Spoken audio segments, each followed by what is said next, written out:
نبی کریم صلی اللہ علیہ وآلہ وسلم سے ایک موقع پر 3 مرتبہ بآواز بلند آمین کہنا ثابت ہے جبکہ وہ ممبر کی طرف تشریف لے کر جا رہے تھے۔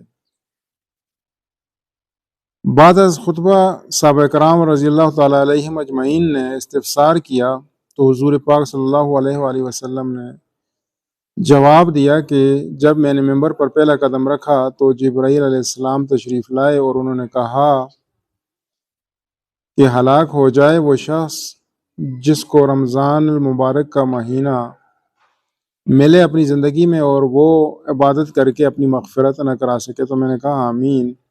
جب ممبر پر دوسرا قدم رکھا تو جبرائیل علیہ السلام نے کہا کہ ہلاک ہو جائے وہ شخص جس کے سامنے آپ کا ذکر مبارک کیا جائے اور وہ آپ پر درود نہ بھیجے۔ تو میں نے کہا آمین۔